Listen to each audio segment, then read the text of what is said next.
Much better. Little anxiety. Welcome to the District 205 Parent Education Speaker Series. My name is Tim Reardon, and I am the principal at Hawthorne Elementary School. We are grateful you are joining us this evening for an important and timely conversation. Across the country, schools are seeing an increase in the number of students seeking mental health support. Parents are also engaging more deeply in the topic through resources such as The Anxious Generation and other books that explore how to better understand and support children experiencing anxiety. This growing awareness underscores why tonight's topic is so meaningful for both our families and District 205. Our special guest this evening is Dr. Laura Kohler. Dr. Kohler is a clinical psychologist who specializes in school-age anxiety and behavioral health. She brings more than a decade of experience supporting children and teens through anxiety, school refusal, panic, and everyday life stressors, and she holds both master's and doctoral degrees in clinical psychology. This evening, Dr. Kohler will share insights on signs of youth anxiety, how to respond without reinforcing avoidance, and tools that help build long-term resilience, not just short-term relief. Many of the strategies Dr. Kohler will discuss are already reflected in the work underway across District 205. Our schools prioritize strong student-teacher relationships so every student has a trusted adult. Teachers use classroom practices that help students manage stress and navigate unsettling emotions. In addition, every school is supported by a dedicated student services team that includes psychologists, social workers, counselors, and other professionals who work alongside staff to support students' social, emotional, and mental health needs. District 205 also partners with Referral GPS to provide families with personalized guidance and access to mental health resources. We are excited for this opportunity to learn together and to continue strengthening the connection between the work happening in our classrooms and the practices families can use at home. Through this shared partnership, we can provide a cohesive and consistent system of support that helps every student in District 205 feel understood, supported, and successful. Please help me in welcoming Dr. Kohler.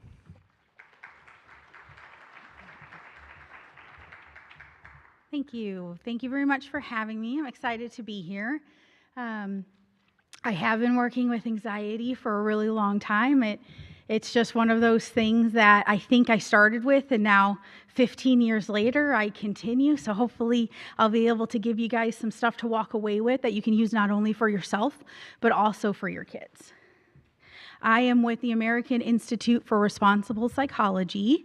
And so that's a nationwide training organization that we bring like evidence-based, so it's like research-based education. We provide parent education and continuing education for professionals, as long as workplace wellness tools. And we partner with schools and nonprofits and organizations, therapy sites, all sorts of places to hopefully spread the word of psychology. So these are our objectives today. What we're going to talk about is understanding a little bit more about anxiety and how it may show up in kids. Build some confidence for you as parents of when anxiety does show up, and then learning some practical strategies that you could use today to hopefully help with either your child's anxiety or even your own. So we'll start with objective 1. So increasing understanding of how anxiety shows up in children and teens. So what is the definition of anxiety? I think there's, several definitions, especially with social media. And so I always like just to start with this because I know it's a emotion that everyone on the planet has, but what the true definition from a psychology standpoint is that it's an anticipation of a future threat. So anxiety is all future-based. Typically, fear is present-based. So fear is something's happening right now that's dangerous. And anxiety is something very related. I consider them like sisters or cousins, where anxiety then is sort of taking that and what if those things were to happen, whether it's a minute from now or an hour from now or a week from now. That's what anxiety is. And it serves to protect us from harm or from unpleasant consequences. And so it's helpful and we need it. So a lot of times when patients or families come to me, their goal is to the patient sometimes is like, how do I get rid of my anxiety? Or the parents are like, how do I get rid of my kid's anxiety? And I make the joke every time that I disappoint everyone from the first time they ask me a question, because we don't want to get rid of anxiety. Anxiety is very important. It's very critical. We just want to change the relationship that we have with anxiety. Does that make sense? That we want to change the relationship, because anxiety isn't like depression, where like with depression, I hope it goes in remission and someone never experiences a depression episode again. But anxiety is not like that. Of course, we don't want it to be a disorder, but so then kind of what's the difference between anxiety disorder is that once it kind of crosses that line, it's when it starts to interfere with our daily activities, when it lasts beyond the circumstances, and then it occurs when there's actually no factual threat. So that's kind of how you would notice the difference. I think, like sometimes I'll have kids that are very anxious about test taking, and that anxiety starts the day before, all day during, and then even after until they get the grade. So even though technically we're talking about test anxiety, which might be like a 50-minute experience, this is like a 3 or 4 day event of anxiety. So that's an example of how it can, kind of last either before or beyond those circumstances. Another interesting point about anxiety too is that sometimes when we think of future threat, we're thinking of something dangerous, like a life-threatening event. And that's true. But for kids of all ages, really, even adults, this is for adults too, but for kids and teens, there's a lot of research that talks about how social belonging is critical to life as well. So then if we feel that our social belonging, or we feel that we're being ostracized by the group, that our brain is going to respond to that the same way of a life-threatening event. Does that make sense? Our brain works that way. Evolutionary wise, we need to be a part of the group to survive, and our brains work the same way our ancestors did.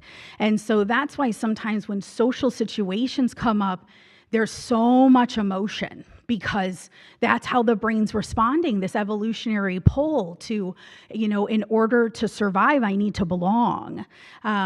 So just wanted to put that out there, because I think that's an interesting fact. And I think sometimes, as adults, sometimes we can forget, what it was like in school with all the social pressure. And now with social media, it's 24 hours a day too, that just brings a lot of anxiety. So then what are some common signs? So I like to kind of split up signs of physical, emotional, and thinking, and then behavioral signs.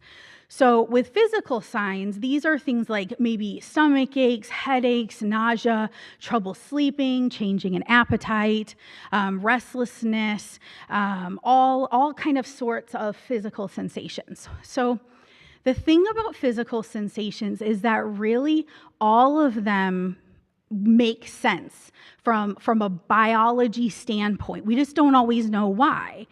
And so then it can feel really scary, because I'm experiencing all of this rush or fight or flight, right? Because when anxiety shows up and it thinks there's a future threat, the body is like, okay, I'm ready. Let's do this.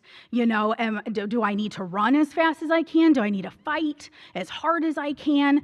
So then what happens is that the body's getting ready for that. And so it wants to take as much resources to our legs and our arms so we can run as fast as we can, and we can fight as hard as we can. So, for example, one of the number ones that I experience with my kiddos is stomach aches. And the reason for that is because there's that quick, hey, you're in danger, we might need to run or fight as hard as we can. The body stops, or maybe I shouldn't say stop, slows down things that aren't necessary for survival, such as digestion. We don't need digestion in that moment to survive, so it'll start to slow down. So the body's sort of like, I'm going to borrow the resources for these processes that happen in our body so it can go to our arms and a leg and run as fast as we can. So because it slows it down, that quick drop of your digestion slowing down is what then causes the stomach aches. Does that make sense? Which then kind of does the same thing with nausea. And so every physical sensation makes sense from a fight or flight standpoint in getting ready. To give you another example that comes up sometimes is I hear a lot about a combination of maybe like dry mouth, difficulty swallowing, something like that. Similar situation is that saliva isn't necessary, so it starts to slow down. So you don't have as much saliva, so then your throat can start to feel dry, or it can feel like it's hard to swallow because you don't have as much saliva going through your system. Yeah. I mean, I could go on. I could spend the whole hour just talking about all the physical sensations, to be honest, because I just think it's fascinating, and I think it can be so helpful to know why it's happening and what's going on. And I think that's where we can start to change the relationship we have when we're like, okay, I know why all this is happening. I might not like it still, but I get it and it makes sense. So then some of the emotional and thinking signs might be things like excessive worry. My brain's personal favorite is what ifs. What if this and what if that? And trying to go through all the scenarios to ensure that I don't embarrass myself. I know that nobody loves feeling embarrassed, but I really dislike that feeling. So that's why my mind likes to what if. Or like a fear of making a mistake, maybe some irritability can show up. It can be like secondary because feeling anxious is uncomfortable. So then sometimes some irritability comes up because I don't want to feel this way. I'm frustrated for feeling this way. Why does anxiety always show up? Well, it often shows up on things that are important to us. So that often sometimes is like a little red flag or a green flag, I guess I should say, to say, like, this is important, is because anxiety often shows up with things that are important. Difficulty concentrating or making decisions, I see that a lot. And then some behavioral signs, meaning more of like things that you do with your body, is like avoiding things. The mind says just don't do it. My mind might say I can make sure that you don't embarrass yourself, just don't go. Because sometimes in that moment, because the anxiety is about that future threat, it doesn't always take into account those values though, because it's just like, I don't want you to feel embarrassed, I want you to feel comfortable, so why don't you hang back and not go? And then we get some relief in the moment, but then a lot of the times what happens is that it just builds from there and then can get like a little contagious. We might procrastinate or refuse to go to whatever the thing is that's anxiety provoking. Seeking reassurance happens a lot too. Your kids might check with you. Are you sure it's going to be okay? Are you sure nothing bad's going to happen? And those are just the pieces of, again, the mind, the anxiety part of your brain trying to figure out a way to make sure that you stay safe and that you're comfortable. So I guess I kind of got on this a little bit already because you can tell that I really like the physical sensations things. I think it's really important.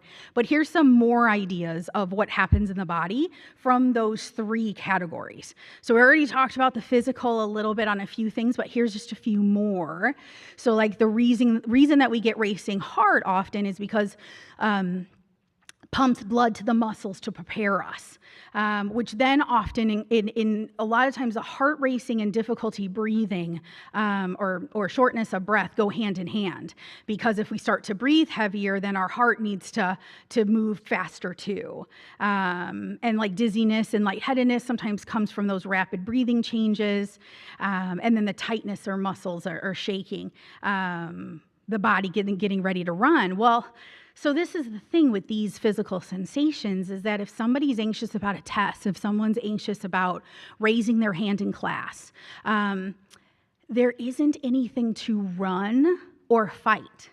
So now we're just stuck with all of this, adrenaline and hormones and all these type of things running through our body, and it's nowhere to go, which is then why we start to like get fidgety, and because the body's like, let's do this, let's fight or run, and there isn't anywhere to go because you can't like run from a test or whatever it might be, doing group work, doing a speech, things like that. And so then we're a little stuck with it. So we're going to talk about some skills of what to do to kind of help that along. So then with those thoughts and emotions, the what-ifing is about scanning for possible threats. So the anxiety is trying to be helpful. I don't think I talk about this one, this strategy, but it's one of my personal favorites because my brain likes to what if. I just think to myself, thanks anxiety for trying to help me out. I know you're trying to scan for everything, but I really need to get moving though and doing things because anxiety often can stop us in our tracks. The fear of embarrassment part is that social safety feels at risk, feeling overwhelmed, could just be that alarm system being very loud. And then the difficulty concentrating is just the brain prioritizing danger over learning in that moment. So sometimes if your child is sitting in class, let's say, and maybe there's been an increase in like the teacher saying that maybe your child doesn't seem to be focusing or concentrating so much. That's just one aspect of anxiety, but that might be why, because if the brain is trying to come up with all the possible situations that might come up with the test coming, they're not going to be present and thinking about like the math class they're in. And then with some of those behavioral things, the avoidance is really just a coping strategy. I think it can seem, it can be very disruptive for sure, but avoidance is just a coping strategy that the anxiety learns in the moment helps. And if we focus too much on the moment and feeling good in the moment, then sometimes we forget the longer term why we're going to do this, which we're going to talk about. Let's see, checking behaviors, might be monitoring for danger or certainty. Sometimes when anxiety shows up, the mind wants to check, wants to go back and make sure the doors are locked, make sure the garage is down, things like that.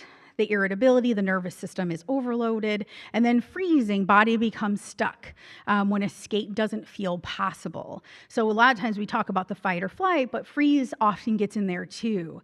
And a lot of the times the freeze comes when we don't think we could fight or flight. When for some reason our mind says that's not an option, then sometimes the mind says, let's just shut down. And evolutionary wise, it's like playing dead or like playing possum. Like, have you guys heard that phrase? Like, that's really what we do as humans too sometimes of, if I'm sitting in class, or maybe your kid even does this with you, like if I just look down and don't look at you, maybe you'll go away.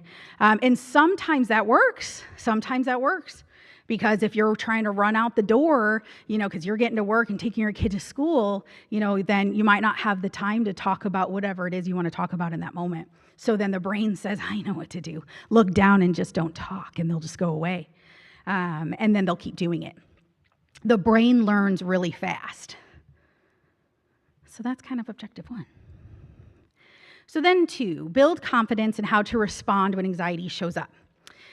So the framework that I suggest to my families is this type of therapy called dialectical behavioral therapy. Marsha Linehan created it. And this is one of like 125 skills that she has. But I really like this. And so I use it for myself, this STOP, S-T-O-P, it's an acronym, and I use it for myself. I use it for my own son who's 10.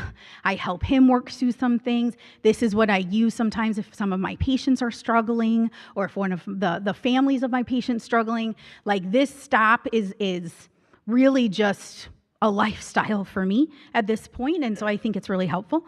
So when anxiety shows up, it activates strong emotions and urges for kids. In these moments, we as parents can often feel pulled to like fix it, seek those reinsurance, help them escape it. I think we as parents sort of feel sometimes like it's part of our job is to like help our kids feel happy. And so then our minds kind of tries to come up with some ways to do that.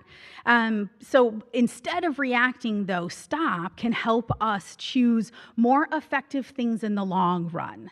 Not just about feeling better in the moment, things that are going to help us in the long run. A lot of the times I think about, if we're going to avoid something, is this something that my son Jake, like if this is something Jake is going to have to do in the future? Because if he's going to have to do in the future, if we just put it off now, I'm just going to have to deal with it again in the future. So let's go ahead and take care of this now. And I don't want him to learn that when things get hard or uncomfortable, that we, don't do that. We don't do those things. I think depending upon, what we choose in life, like adulthood could get a little tough, if that is what our brain says we should do. So then STOP is the acronym actually starts with STOP as well, and then it's take a breath, observe, and proceed with purpose, which we'll talk about. But how it helps us parents in particular is that it can slow down our own emotional reactions because we have them as well. It can regulate our own nervous system first. And then I don't know if you guys ever heard the term like co-regulation, but that's what that means, that if we can keep our bodies calm, then that can kind of flow into with our children or students. Respond with intention, not urgency or not with emotions. We don't want to necessarily do what anxiety tells us to do. We want to take a second to think, is this part of our family value, our family culture? Is this the lesson I want my kid to learn? And then support coping and skill use and confidence over time. So here is STOP. So stop, take a breath, observe, and proceed with purpose. So the stop is what it sounds like. Freeze, anxiety, again, is that fight or flight. Let's act as fast as we can. So we want to pause before reacting.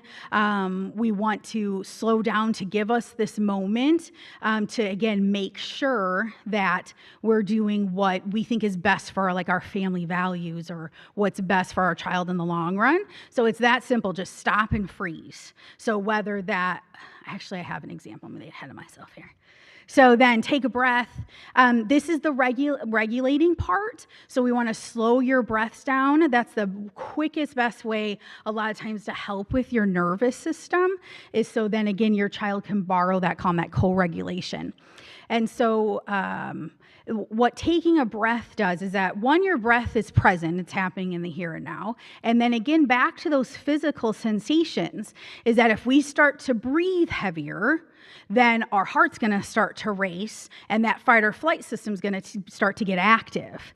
So if we can get control of our breathing immediately, it can help keep it can help keep all that fight or flight system, it can slow it down. It might not stop it, but it can slow it down as well. And breathing is a great way to get the parasympathetic nervous system activated. So if sometimes I found that some parents like a little bit more of the clinical talk because I think it just seems a little more factual, a little more evidence-based. And so the fight or flight is that sympathetic, and doing a breathing exercise is the parasympathetic. So that's why it's so great.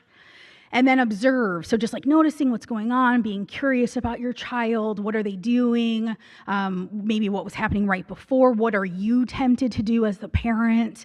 Is your mind saying fix it? Is your mind saying, oh, I hate when they cry, or whatever it might be. And then proceed with purpose. So then this is the part that's about responding intentionally, responding according to your family values or depending upon how old your child are, if we're looking for some independence and things like that, and support coping and facing that situation. And so this stop can happen, I think this framework, once you practice it enough, you can do this whole thing in 40 seconds. Or, this could take 10 minutes. It just depends on what's happening for you. So here's an example. So I chose social media. It's always a hot topic these days. So here's the situation. After posting online, your teen becomes anxious about others' reactions and starts repeatedly checking the post, asking for reassurance, and struggling to focus on anything else. So maybe they're supposed to be doing homework, maybe they're supposed to be doing family time, but they keep checking their phone and keep asking you what's going on, what should I do, should I erase it, should I keep it? It doesn't seem like anybody's liking it. What if I'm embarrassing myself? Down the rabbit hole we go. So then stop, pause before whatever your mind is saying, reassuring, minimizing the situation, jumping in to fix it, offering guarantees, or letting anxiety take over to make that decision. So just like pause, and you can even say this out loud, like, okay, let's just pause right now and like assess the situation. That's what I say to my son. Let's assess it. I'm sure he loves it. His mom's like a psychologist, right? He's only 10, so he hasn't probably gotten there yet. I got a few more years. And then take a breath. 4-7-8, there are so many. If you Google breathing exercise, you'll probably find like 50. 4-7-8 is a good one for me. I don't think all breathing exercises are created equal because there is a certain way that we want to do it if we want to truly activate that parasympathetic nervous system. But I like 4-7-8, so you breathe in for 4 seconds. Well, I'll do it. In for 4 seconds, and then hold it for 7, and then out for 8.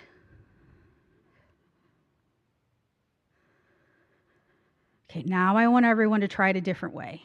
I want everyone to put their hand on their belly, if you're willing. Put your hand on your belly, and I want you to do it again, but I want you to breathe from the belly. So as you breathe in every time, I want you to imagine there's like a balloon in your belly, and your belly's gonna come out when you breathe in, and then it's gonna deflate when you breathe out. Make sense? So we're gonna do it again. So breathe in for 4 seconds, making that belly go out. Hold it. And then out for 8. And then you would repeat it. Do you guys notice a difference at all when you breathe from your belly versus your chest? Maybe a little bit. So there's 2 primary things that makes it so that breathing exercises work. Is that you want to breathe from your belly, and then you want your out breath to be longer than your in breath. Those are kind of the 2 things that activate that parasympathetic nervous system. So sometimes people will be like, breathing exercises don't work. So my first question is like, talk to me about, show me how you do it.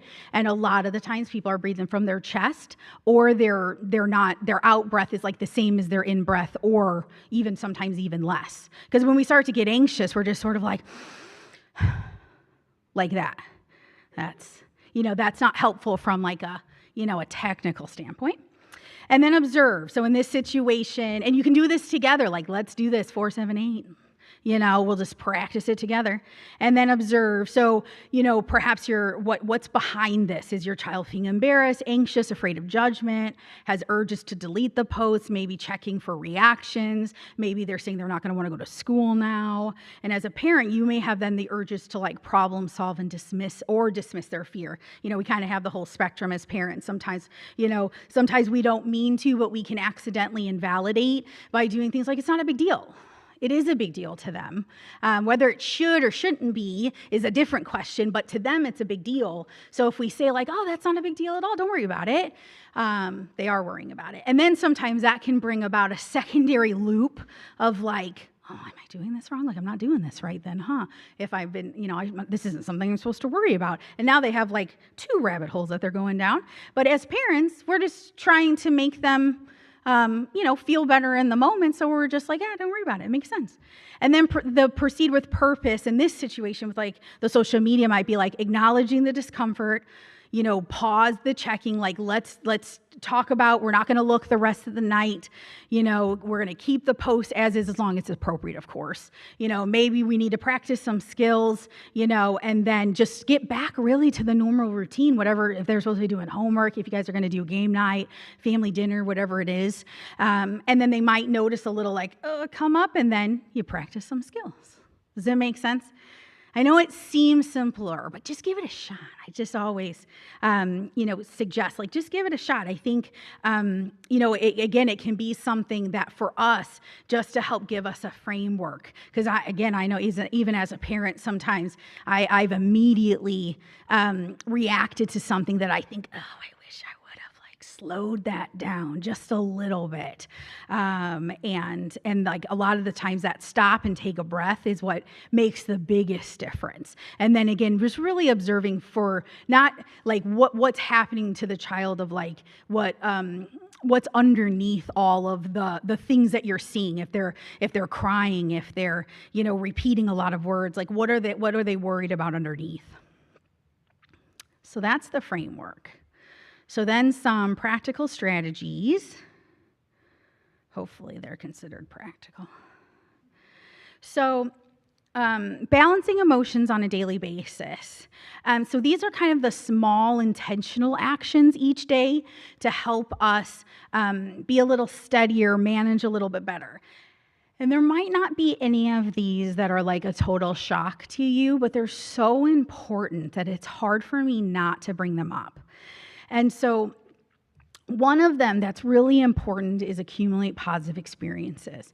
So these are doing things that we enjoy on a daily basis that bring us meaning and connection. They can be small moments or they can be like planned events.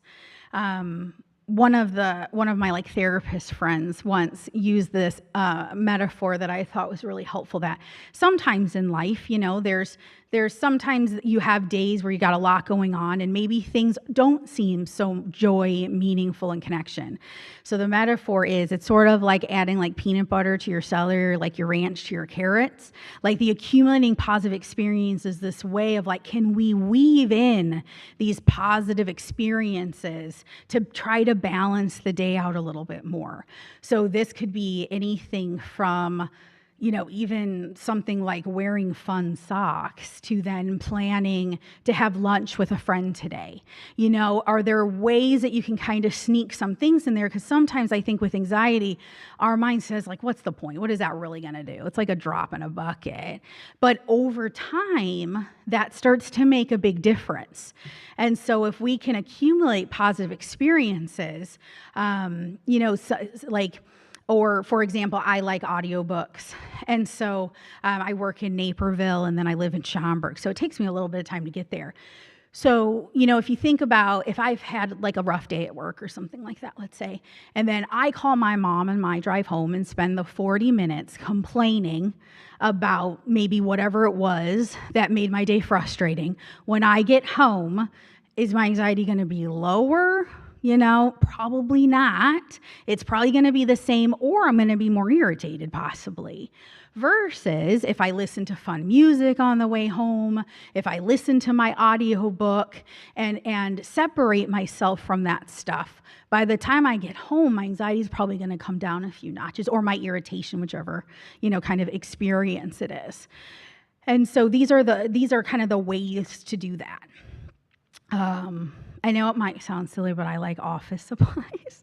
They just make me happier. I'd rather have a fun folder than a plain like yellow one. Like it just are the little things that can make a big difference. So that's accumulating positive experiences. You can never get enough. Lots and lots and lots. Build mastery. So I feel like, again, accumulate positive experience and build mastery are kind of like cousins that want to work together. So build mastery is more about doing activities that build a sense of competence to ensure that you're capable and feeling confident. So accumulating positive experience are sort of these things you're just doing on a daily basis to try to help as much as possible, lighting a candle, things like that. Or build mastery are things that you're doing on purpose to have it be a little hard to bring about that sense of competence. This, to me, build mastery is really where resilience comes into play. Is that resilience is knowing that if something hard pops up, I can get through it. And building mastery is a great way to do that. Marsha Linehan created the dialectical behavioral therapy. I've seen some like articles or some research that she talked about. I probably won't say it as eloquent as her, but she has talked about, like, for adults, for us, is that sometimes we don't build mastery because we get very much in our routine of possibly working, taking care of our kids, and not that that's super fulfilling, but perhaps we're not doing anything that would create the doing things that are difficult to build that capability, because we don't want to do things that are too hard that we get like unmotivated, but we don't want things so easy that then we're not building mastery. And that for adults, sometimes if we do that for too long, that's when our confidence and like self-esteem can start to take a hit, because we're not kind of collecting this evidence that I can do hard things. And hard things is a subjective term, really. It's whatever it is for you. And so I really like the accumulated positive experience and build mastery together. So these are just as important for us as parents as it is for your kid. That we want to figure out. I think this is why like kids have fun backpacks, versus just a plain blue one. And then the build mastery of it's okay that, school's hard sometimes. I can do hard things, we can do hard things. We just have to figure it out. Does that make sense? Okay. And then taking care of your body, again, I know you guys know this stuff, but I can't not say it, to really support emotional balance, we need to make sure like sleep, nutrition, hydration, movement, all those kind of like basic needs are so, so important. And sleep hygiene has been a really big issue for a lot of our kids and teens that I've experienced. And the reason for this is because, think of yourselves or think of your kid, is that if we're walking out the door in the morning and you didn't eat breakfast, you forgot to take your allergy medicine, you are grabbing an energy drink instead of water, you haven't gotten any exercise lately, like you might be walking out the door on a scale of 1 to 10 of emotion, with 10 being the most, at like a 4 or 5. You haven't even interacted with anybody yet. Your kid hasn't even gone to school yet, but they're just walking out the door at like a 4 or 5 on like an anxiety or stress ladder because they're simply dysregulated. Does that make sense? Like, it's just so, so critical to start to learn. And I don't think you can ever start this too young, that you can start to learn, how is my body sensitive? Because everyone's body sensitive is kind of different. Like, I need 8 hours of sleep. My husband needs like 5. It's completely unfair. But he can get 5 and he's perfectly fine. And I'm not. I'll be a little bit more reactive if I only got 5 hours of sleep. My anxiety would be a little higher. And so you just need to start to learn what it is for you as a parent, because then, if something's happening with your kid, you might be more reactive, and then for your child as well. And hydration's a huge one. I feel like hydration has, there's been, jokes about it on social media of like, the women carrying like these big water bottles, but they're so important. I think being dehydrated can mimic anxiety. It can make you feel dizzy. It can make you feel lightheaded. And the same thing of like, sometimes I'll have a kid that's saying, I'm just feeling really anxious and I don't know why. And I'm like, okay, walk me through your day a little bit. And they have like an energy drink and Cheetos. And and maybe that's not why, I don't know, but chances are that's probably not helpful, right? And so taking care of the body is just really important when it comes to your emotional balance, like throughout the day, because we're trying again to walk out the door at like a 1 or a 2, like for yourself as a parent as well as then for your kid. What's a way that we can walk out the door to 1 or 2? Because you think about, like, let's say they need to give a speech, do some group work, something that's anxiety provoking for them at school. If they're walking out the door at a 4 or 5 simply because they're dysregulated, and now they have to go do that, they're on a scale of 1 to 10, like they then might be up, like let's say they're at a 5 and this thing is like an anxiety of a 4. Now they're at a 9. They're almost as high as they could possibly get. Where if they walk out the door at like a 1 or a 2, now they're at like a 5 or a 6. That's manageable. And so it's really important as like a whole to help make sure that our emotions are down. So because when we're dysregulated, when we're not doing those things, we have a tendency to climb up those emotional scales really fast, stay up there a really long time, and then take a really long time to come down. And the more regulated we are, the slower we climb. And then we're only up there maybe for a short amount of time because we are still human. We're still going to go through some things that are anxiety provoking, but then we'll recover very quickly. And so that's what doing all of these things on a daily basis, or as best as you can really help with. Labeling emotions can be really helpful. It's very scary to experience emotions or physical sensations, these things happening in your body, and you have no idea why. That can be very scary for everyone, but especially kids, because if it's the first time you've experienced it, it's new, I have no idea what's going on, which then often brings about more emotions, because now I'm, or thinking too, I'm confused now on top of it. So if we can, put a word, even if it's, a word, it doesn't have to be like even a proper word sometimes. Like, I don't care. We can be creative. We can come up with different terms, whatever it is. Sometimes kids off the bat are like, I hate all these emotion words. That's okay. Just use something else. What represents this for you? What's a word that we can use? Things like that. And then moving towards your values. So choosing actions that align with what's important to you, not that short-term relief. So I know I've said this a few times, but it's so, so important. The anxiety is going to focus on just that short-term relief, what's going to make you feel comfortable or better right now. But moving towards your values, when I say values from a dialectical behavioral therapy standpoint, that just means really living a full and meaningful life. What do you want your life to look like? And then let's go get it.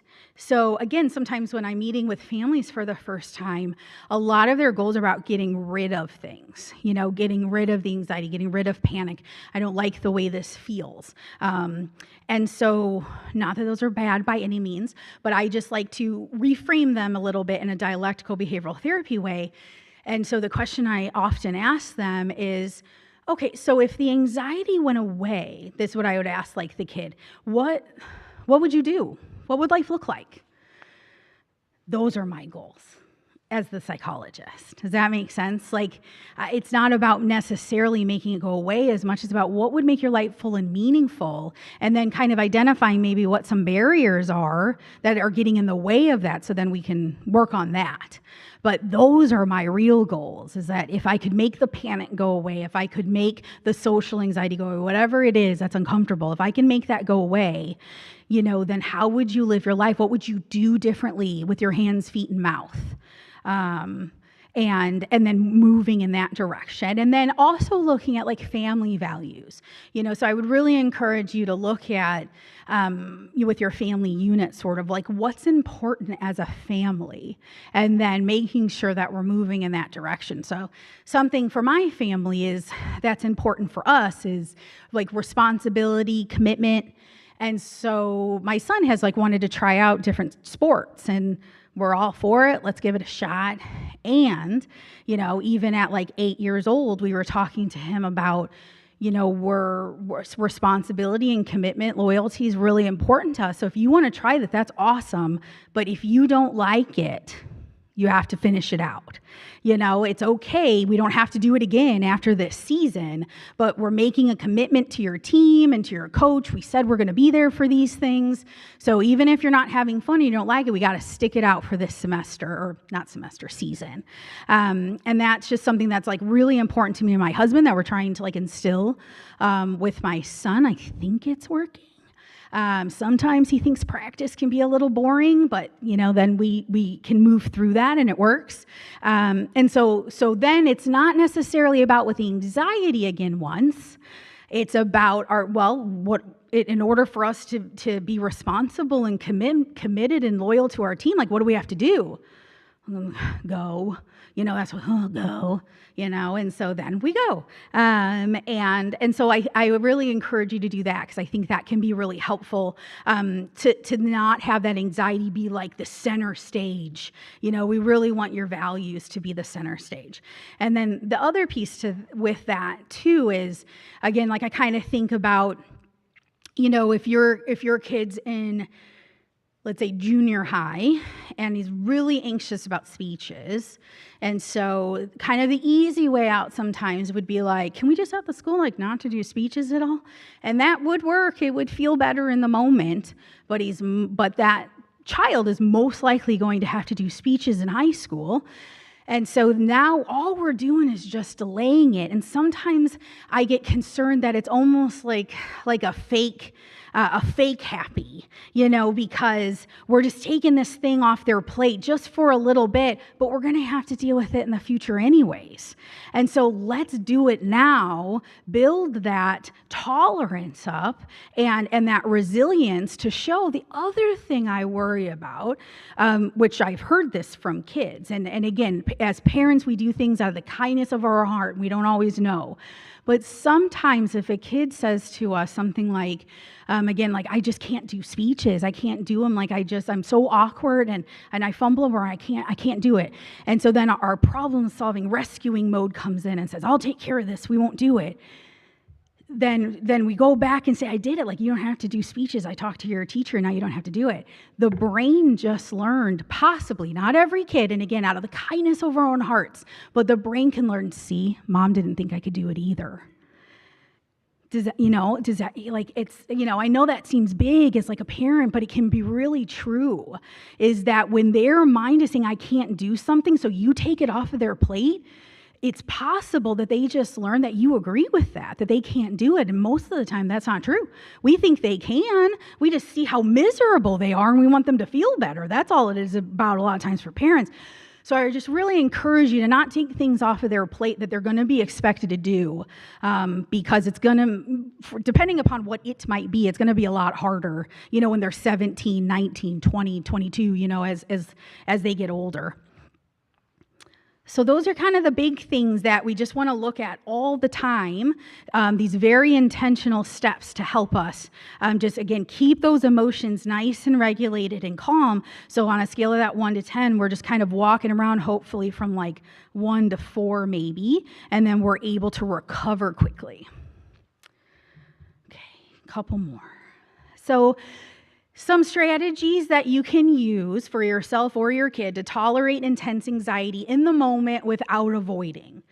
So all 9 of these strategies can be used in the moment. You can do it together as a team. You can practice it yourself, or you can teach your kid to practice it. And again, there's 150. These are just the ones that have been a favorite for the patients that I've worked with, which is why I'm sharing them with you guys. So for those, and I split them up in the very beginning when I talked about like physical sensations, thoughts, and feelings, and then the behavioral. I matched them since I started that way of like, how can it show up? Then these are the things that can be helpful. So if somebody's having a lot of physical sensations, I know I already talked about this, but like breathing is just one of a great way. And instead of the 4-7-8, sometimes just using the term belly breathing can be like a reminder.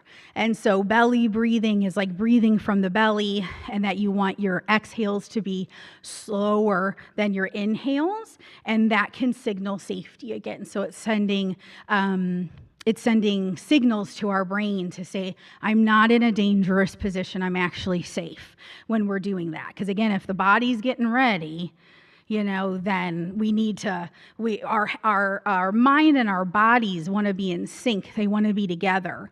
So then, if the body's starting to do this because the mind is saying, get ready to run away or to fight, but the body's not responding that way, then the mind will catch up because they want to be in sync together. Temperature change, this is probably top 3 of my patients' favorite. So anything that's about a temperature change, so whether it's taking an ice pack or dipping your face in like a bowl of ice water, maybe even taking like a quick cooler shower or something like that. And what that does is that it's a quick reducible of that physical arousal again. The cold is a little shocking to the system, so the body just wants to go immediately into like preservation mode. So it'll just automatically start to calm down. But of course, there's the right way to do it, which is just sort of like the breathing. Is that, if you give a kid an ice pack and they're just kind of doing this, like that's not what this is, right?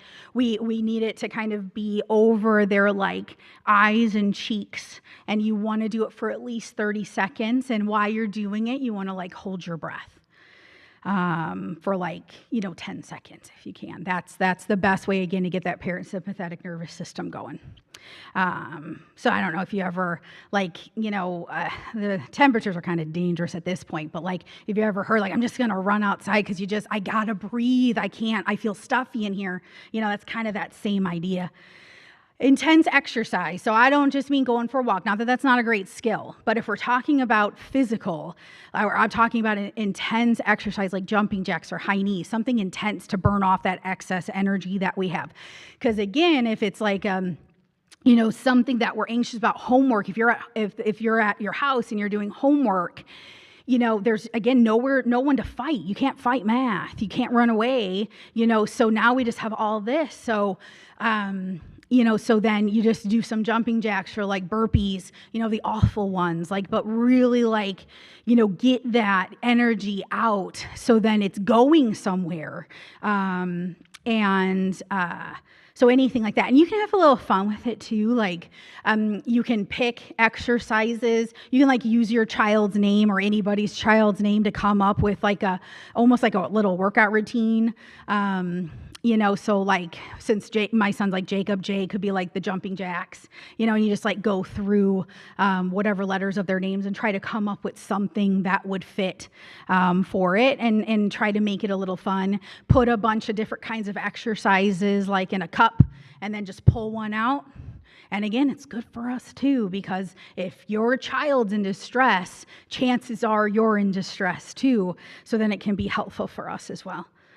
So those are just a few things that you can do if there's a lot of physical sensations going on that we want to try to bring our body down a little bit.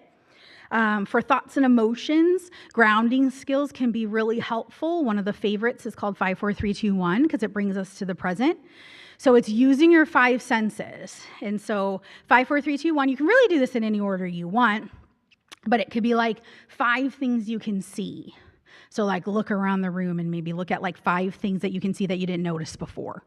And then 4 things that you can hear, 3 things that you can touch, 2 things that you can smell, and 1 thing you can taste. If you don't have gum or water or something, you can even just bring attention, to your teeth or something like that. But your 5 senses are always present. They're happening in the here and now. And when we're anxious, a lot of times our mind is going to all that future thinking, or possibly even with the physical sensations, if we're hyper-focused inward, then the 5, 4, 3, 2, 1 is out here, so it's a way to get present in the environment that you're in, and then using those 5 senses to get present without needing to leave to go anywhere, right? Because especially when it comes to school, the goal is always to keep them in the class, right? So we want to make sure that we identify some skills that they can use in class. And then that way they feel that they have some control, something they can do if their anxiety is getting too high in class. Thinking strategies, this is one of my son's favorites. It's called Name 5, and it's to focus the mind. The themes are endless. So it's name 5 animals, name 5 girls' names, name 5 types of cars, name 5 sports, name 5 TV shows. I mean, it's endless, right? You could even use a little bit of almost 5, 4, 3, 2, 1, to get them here in the present moment. Name 5 things that you see that are red. Name 5 things that are circle, things like that. And it's just a quick way that if they're really in their mind, then it's a way to pull them out and into the environment. And then effective responding statements. So things like, this is anxiety, this isn't dangerous, whatever words that work for your family. You don't have to use these either, but just sort of reminding like, hey, we want to move towards our values, remember. We don't want to do what the anxiety says. Sometimes it can be helpful to name the anxiety, give it a name so you can kind of talk about that it's this other thing. And we don't want to do what they, like Inside Out really helped us in the psychology world for quite a while there. But same idea. And then for the behavioral side of things, urge surfing. So if they're having an urge to run away or have an urge to hit or throw something, urge surfing then is a really good one. And it's noticing that the urges to escape and let it rise and fall without acting. So every single human on the planet has urges of something. And it's like an ocean wave that kind of comes and goes. And you could Google urge surfing and you can probably find a whole bunch of like scripts and audios and videos if you want, that really just talks about, and it's really showing, and this is back to the resilience piece, I think urge surfing is a way to sort of prove and collect some evidence that emotions and urges will kind of come and go if we allow them. Typically what happens is that we as humans, because of all the overthinking and focusing on the physical sensations and feelings, keep those urges around longer. And if we just sort of allow them to kind of come and go as like a wave, then that can be really helpful. And again, helpful forever, because as humans, we have urges to say something. I have 3 sisters, so I've had some urges, to say some things. And so I can practice stop and urge surfing. Keep routines the same. This one's really important. Follow through on the school activities. If kids know that something's an option, they'll take the out every time. If they even think that going to school today could be an option, their anxiety mind's going to be like, I'll take it. Whatever it is, I don't have to do my homework. Even something as simple like for my son, like brushing his teeth. Like if he even thinks for a second that I'd be like, yeah, you don't have to, he would take me on that. And so we just want to keep the routine. Anxiety will take the out because it feels good. And depending upon how old your kid is, they don't all have like the executive functioning skills yet to be able to do it on their own. So we need to help them. Like my 10-year-old doesn't have that. He at 10 years old isn't going to be like, for the most part, he's not going to be like, I need to brush my teeth so I don't get cavities. Like his little 10-year-old brain just isn't thinking that. And so then we have to help him along because those skills haven't been developed yet. And so the routine is important. And like, again, the bedtime routine, I know I only have 2 minutes left, but please don't let them keep electronics in their bedroom. Please have like a charging station, in the kitchen or your bedroom. Again, they don't all, depending on how old they are, they don't have the executive function skills yet to not look at their phone.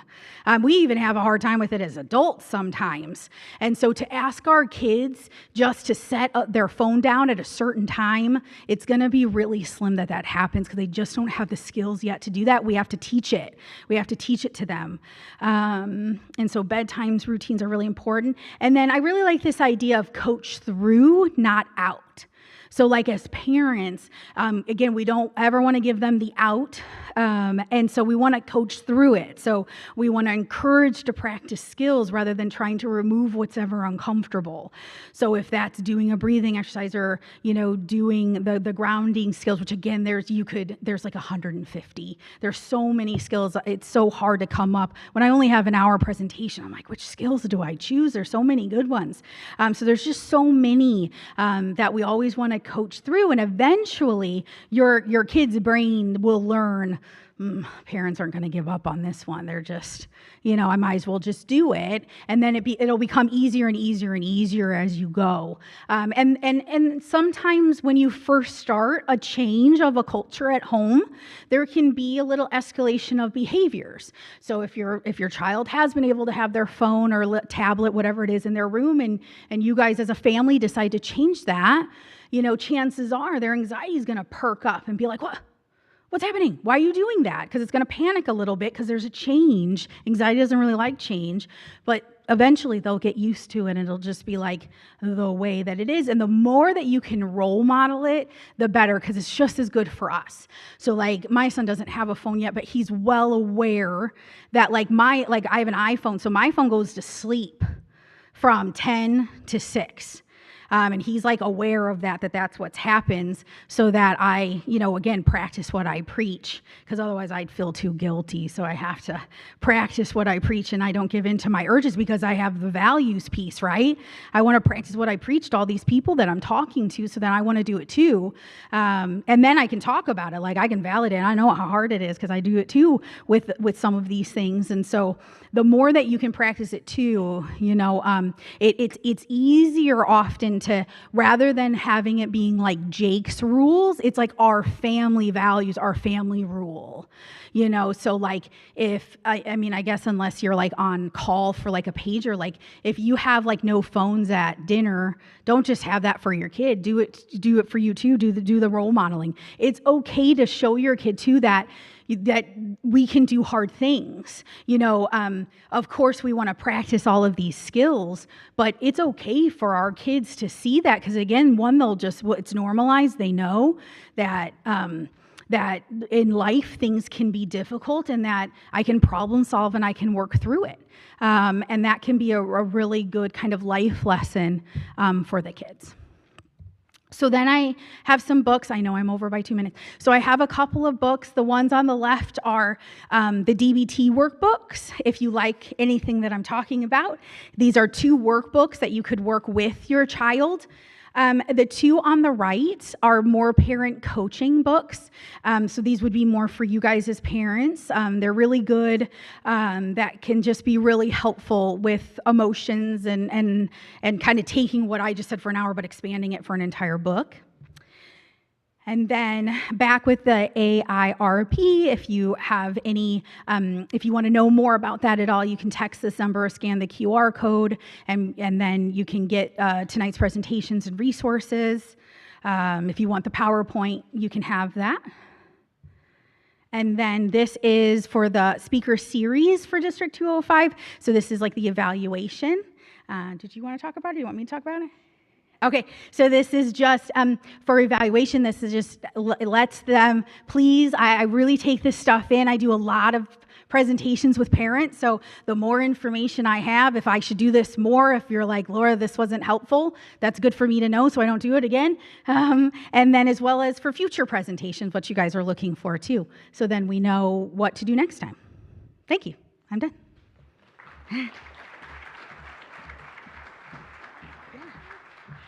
Thank you all so much for joining us tonight, for those of you who were able to come in person and those of you who viewed it at home.